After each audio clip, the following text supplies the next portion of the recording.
Good everyone, Organism, and today we have a review on the Italian Spitfire Mk Vb Tropical, also known as the Pacifier.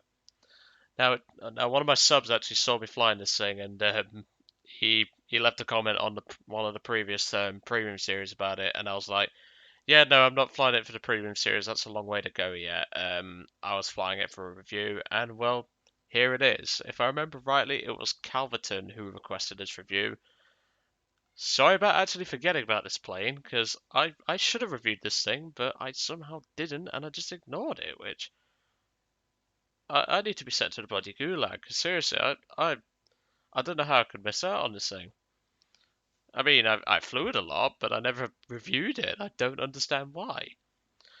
So the Pacifier is obviously a Spitfire Mark Vb Tropical, and what I forgot to mention in the French Yak review is, obviously if you've seen that, is with these copy paste, well, I say copy paste, these are technically captured premiums, or they are nation owned, obviously nation bought premiums, I should really say, because obviously the Yak was given to them by the Russians, and the Spitfire was given to the Italians by the British, because obviously we had more lines by then. So with these premiums, um, I'm not going to say it in obviously every video because I'm going to make it clear here. If you're going to get one of these premiums, the best piece of advice I can do is to get the actual aircraft in the other tech tree. So, like for example, the Spitfire is in the British tech tree under the name 5B Tropical. Fly that and see what you think of it. If you don't like it, don't buy it. That's the best piece of advice I can give to any premium that comes as either captured or is in another tech tree for some other reason. So as you may have noticed as we went by the canopy here, well obviously by the engine cowling here, there is actually a slight model bug with this aircraft. I'm not sure what causes it. I think it's this small tab here and it's sticking out higher than the wing, but that's just a model bug. It doesn't affect the aircraft in any way, shape or form. So like I say, this aircraft is the exact same as the one in the British tech tree. So like I say, spade that, give it a few more flights. If you like it, get this thing. If you don't get it, as I keep mentioning. So the Italian Spitfire is armed with two 20mm cannons, obviously Hispano Mark IIs, very famous for sparking. But if you use ground targets or, as flight says, tracer, which I took tracer, it's 50-50. At least with ground targets, I had more success. Um, and you are also armed with four 7.7 Browning machine guns with 350 rounds apiece. The Hispano Mark IIs have 60 rounds apiece. Very effective guns. I really do like the 7.7s because you've got great weight of shot with them, and the 20s can work as long as you bring them up close. The recommended gun convergence that I would give for this aircraft is around about 400 meters, sometimes even 300 depending on what you're fighting. So, as you can tell, it's a Spitfire, and it isn't exactly something you would expect on an Axis team. And I've noticed I tend to get targeted a lot in this aircraft. Now, you can beat pretty much anything the Allies have got in a turn. Spitfires is purely going to be down to pilot skill. You're going to need to know your throttle control, you're going to need to know your turning capabilities, you're also going to need to know when to use your flaps, but obviously the flaps are very difficult to use on the Spitfire for the most part. I tend not to use them.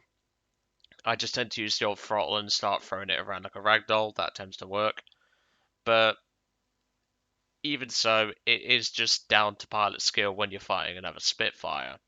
Now, against the Mark 9 Spitfire, depending on the altitude, he will win. But if you take it lower, you will win for the most part. So it's all about knowing your enemy's aircraft and knowing their capabilities, especially Spitfires. Now, obviously, since you're not going to be fighting the Japanese unless you fight a Chinese Zero, you don't really have to worry about turn fighting with Zeros because they'll be on your team. But if you're fighting a Chin Zero or an Akutan Zero, do be aware they can outturn you and they will outturn you.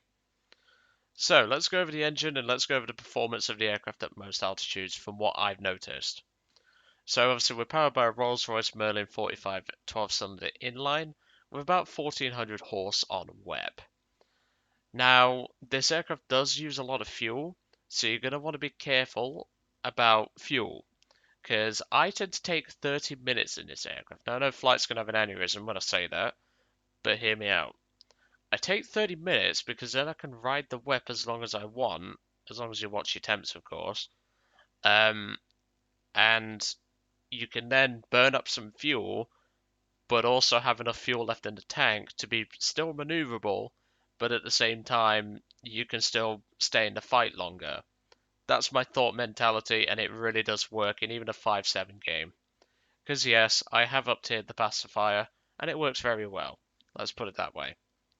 And obviously, with the machine guns and the cannons aforementioned, that is a perfectly solid armament for this BR. Now, fuel tanks are located purely in front of the pilot, so you're not going to be having too many fuel fires.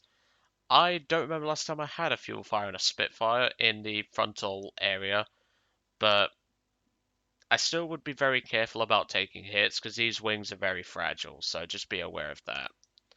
But obviously, being a Spitfire, it does well at most altitudes. However, at the lower altitudes, it doesn't seem very quick.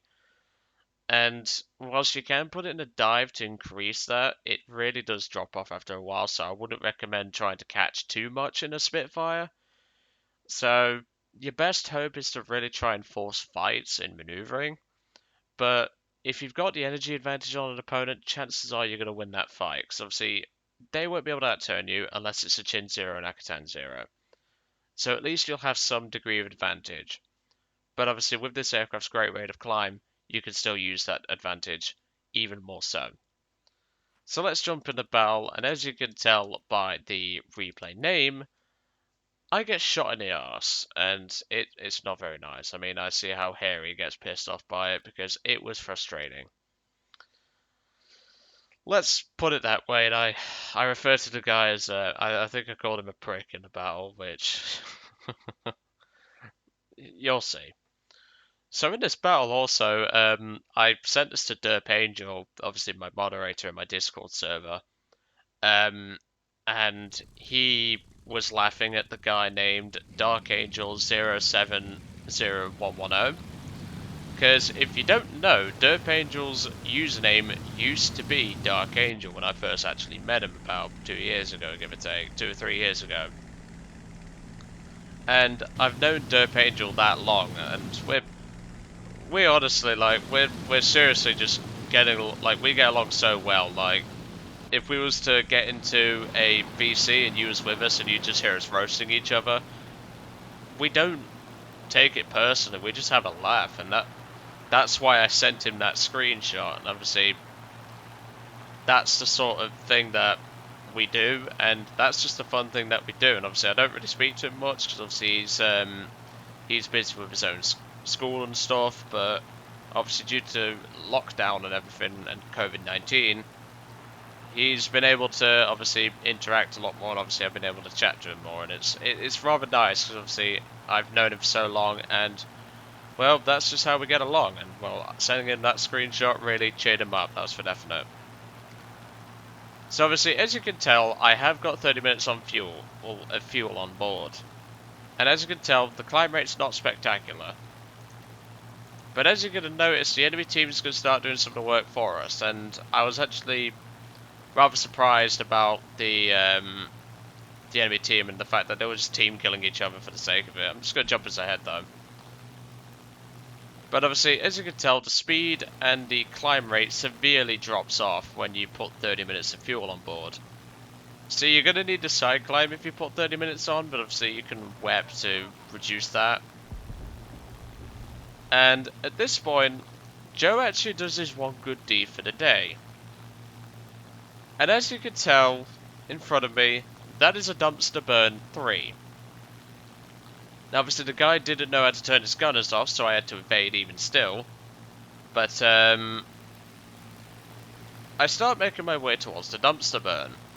And the guy puts in chat, "Please dude, let me drop," and everything. And I was like, should I or should I not? And then I realised it was a dumpster burn. Like, I fully realised what he was flying, and I was like, yeah, go ahead. I wasn't particularly fast. I mean, I'm not gonna Like, obviously, that is his like, AI gunner shooting at me, by the way.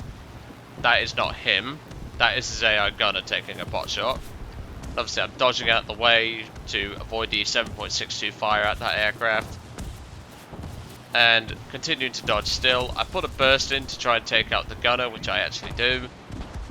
And he drops his bombs just then. And obviously, I didn't know what bomb load he had, but obviously, he opened fire at that point, thinking I wasn't ready for it. And, well, there you go. I was ready for it. So there's kill number 1. And obviously, I hope that Mr. Aggie Toka CAFOT, I hope that helped you, pal. Because I know how hard it is to spade a dumpster burn. Trust me, I've spaded the Chinese one, it's even worse. But I hope that helped you, if you were to somehow watch this video. Let's put it that way.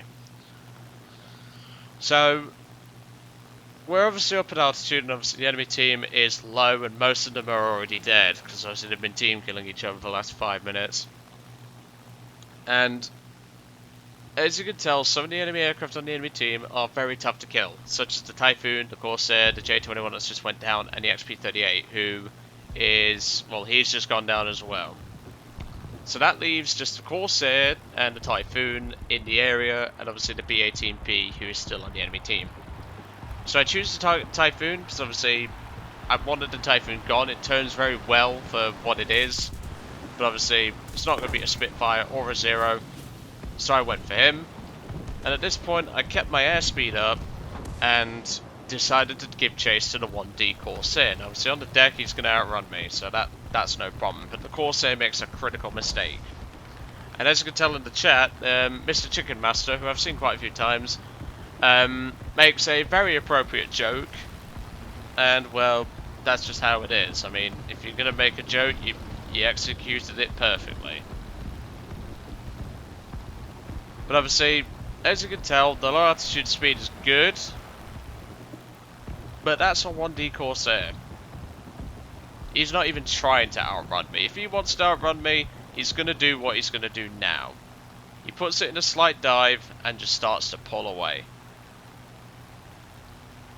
And as you can tell on the enemy team, well, on my team, sorry, we've got a crap ton more planes than they do. And at this point, as you can tell, the Corsair is starting to pull away, which is just natural. The Corsair will outrun you. But the Corsair pilot makes a very critical mistake. So at this point, I pull up the plane slightly to start climbing.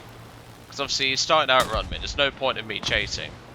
And for some reason, the Corsair gets the bright idea to turn back. I don't know what he thought about this, but even so.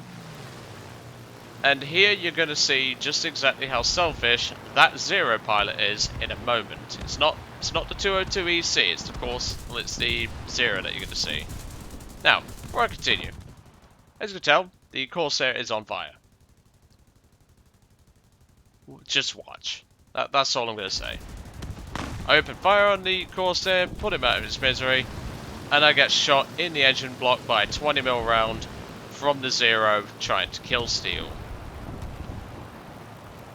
And as you can tell, that's done a lot of damage. And that's now made it so that my Zero, or my Spitfire, cannot get home. And as you can imagine, I'm not happy. So I just say to him, yeah, thanks Zero for smacking my fucking engine trying to steal it. And I just call him a prick. He doesn't respond to that. I'm fairly certain he knew he was in the wrong. I probably should have J'd out to give him the TK credit. But I don't think the Zero pilot was paying attention and just decided to shoot through me to try and steal a kill. And you're going to notice that with Axis teams. So look forward to getting shot in the ass an awful lot when you fly this aircraft. But obviously I know I'm not going to make it back, so I'm going to have to put the plane down somewhere. And well, the Spitfire is very easy to land. Obviously I'm looking for a nice safe place to land, and obviously this open field is more than perfect. And well, it's a Spitfire, it's very easy to land. You just put your flaps down at about 160 mph, you put your gear down at about that range, and obviously I retract the flaps when I land a Spit because I don't trust the stall characteristics of a Spit, that's for definite. But Spitfires are very easy to land, they're really simple to land, and they're very forgiving for the most part. You've just got to watch the brakes though. But I just coax it down, nice and gentle, onto the field, and gently start to pull to a stop. But obviously I'm not going to let you sit through the stopping, because, well, it takes a while. But as you can tell, other than trigger-happy arseholes, this aircraft is very capable. I highly recommend it. There are a couple of aircraft that I could say is probably better for some people in the Italian tech tree, such as the C205 Series 3 and the G55 such as Series 0, and maybe even something like the SM91 or SM92. But that is your personal preference. If you like Spitfires, this aircraft is perfect for you. You'll love this thing, I can guarantee it. But anyway, I hope you enjoyed today's video on the Spitfire Mk Vb Trop, and I will catch you all on the next one.